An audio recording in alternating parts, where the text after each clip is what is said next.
Hello.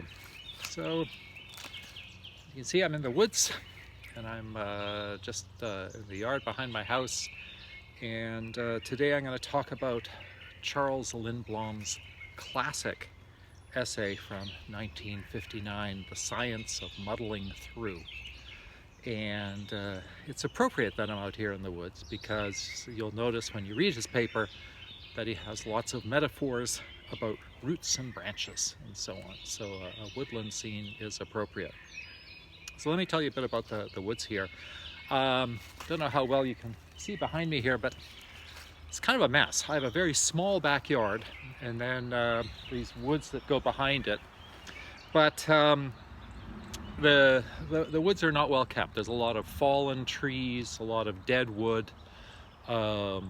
It's invasive species, a lot of brambles and prickle bushes. I even got caught a few times just coming out here to film today. It's a bit of a mess and just not really usable. It's not really a place we can walk. There's animals who do. There's foxes and skunks and other woodland creatures, but we can't really use it as a family.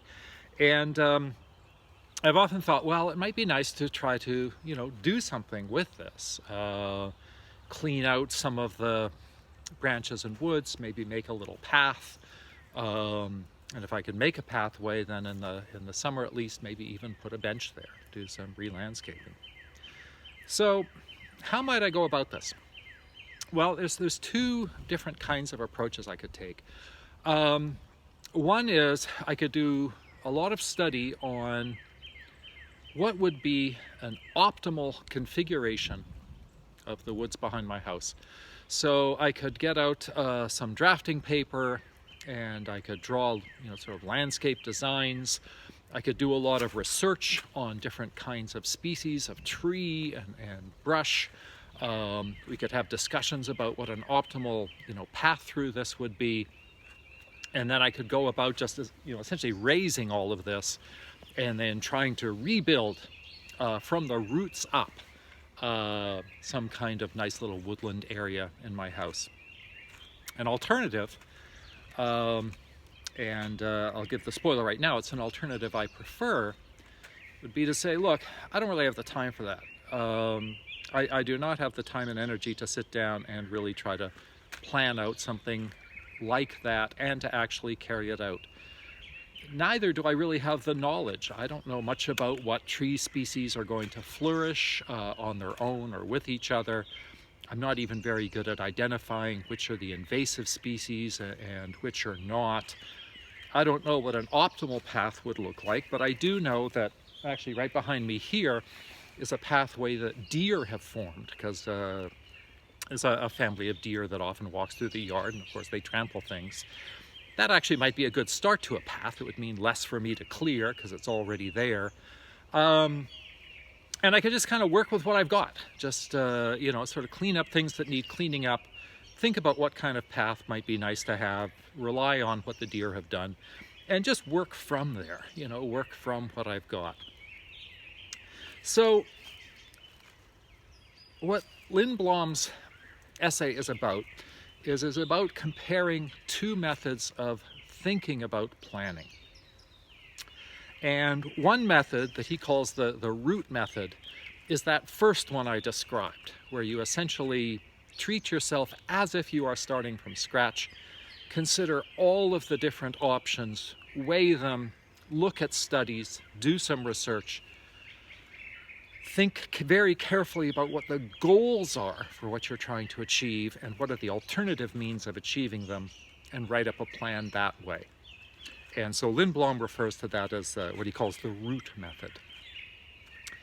The branch method is very different. It kind of takes a lot of what you have as given. It does not consider all the alternatives. Instead, it considers a couple. It does not carefully lay out what the goals are. I don't know what the strategic goals are of my path back here in the woods, except that I'd kind of like to have one. And in fact, it doesn't even really distinguish between means and ends. The path is not only something we can enjoy, but it's also just something to do, right? making things around in the garden is kind of fun. It doesn't consider all the possible goals, all the best means of doing it. It just takes what you've got and tries to advance that a little further. And he calls that the branch method, thinking about how a tree grows, where essentially you have an existing tree and new branches grow out of old ones. Things gradually form from that. So it's two very different ways of planning.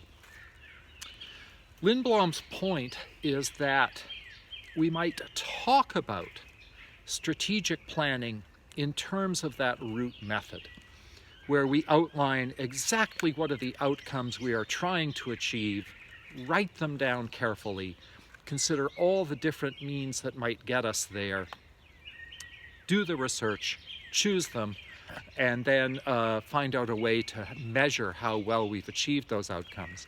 He says we talk like that, but in practice we don't actually do that. Common sense dictates that we are going to be branch-like people. We come into an organization and we think, yeah, this is kind of what we got. This is what we do.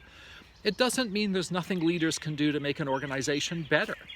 In fact, it doesn't mean that they can't strategize about, what things ought we to prioritize in the next few years. And most actual strategic plans in practice tend to look like that.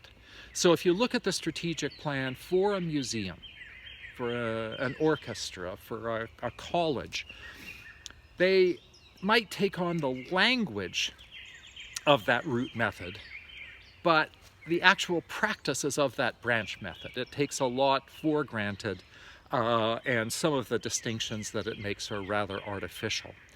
Lindblom is not criticizing how we make decisions. He thinks the branch method is the most practical, and that is in fact what we do. So this is not an essay in criticism on his part, but it is an essay on clarifying that much of what we do is in fact, as he puts it, muddling through. And when I come to make my little path through the forest here, I'm going to be muddling through. I'm going to take what the deer have done, clear away the plants I don't like, clear away the junk, but I'll be making improvements, but without all of the steps that you see in a strategic planning handbook. Now, Lindblom's essay is old. He wrote it in 1959, and this was well before sort of strategic planning, setting out carefully your goals and means and performance measures really took hold. That really didn't start to happen in a big way, I would say, until the late 1990s. And has now, of course, permeated all nonprofit and government agencies. So it was a bit of foreshadowing on his part, but it is kind of a classic essay.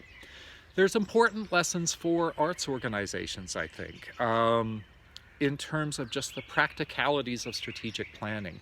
So, for example, Lindblom points out that in the strategic planning literature, you think about what are the goals we're trying to achieve and what are the means to achieve them. When you think about an arts organization, it's actually sometimes really hard to think in those terms, quite understandably. So suppose I am running a community orchestra and we're putting on concerts. Well, is the concert the goal? Is the concert the means to a goal? I don't know. I don't know when I study this stuff. A concert series is just what community orchestras do. That is their essence, and you can't really separate it out into goals and actions and means of achieving them and so on. It's just what they do, in the same way that an art museum puts on exhibitions. It's what it does. It's not a means to an end or anything like that. It's just the activity of art museums. And so it's fine to think practically in those terms. So Lindblom actually, it's almost kind of a soothing essay because it lets us think, okay,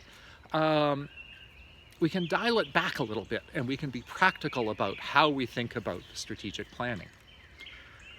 So how do we do strategic planning then? Well, let's think about this. A strategic plan is about thinking about, what do we want to prioritize?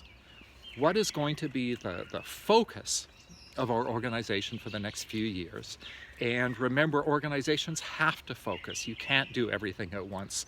You're not going to have the personnel, you're not going to have the attention, you're not going to have the funds to be able to pursue 20 different priorities at once. You have to pick and choose, and you've got to think, what are things we can do to make this organization better? To improve things where we've been kind of behind, to build on some strengths, to address a changing environment. We can still do those things. We do want to be careful to distinguish between strategy and tactics. Tactics are when you deal with sort of immediately pressing issues. So if I have something in my forest here that is actually, dangerous or going to cause real problems, I go out and fix it right away as something separate from what might be my plan for what I really want to achieve here. But you can't run an organization solely on tactics. You can't run an organization coming in every morning and saying, what's the emergency we need to solve today? You're not going to advance as an organization. You're not going to become better at what you do. You get in a perpetual state of crisis management. You want to make strategic plans. You want to do that. And later in the course, we're going to look at some actual examples.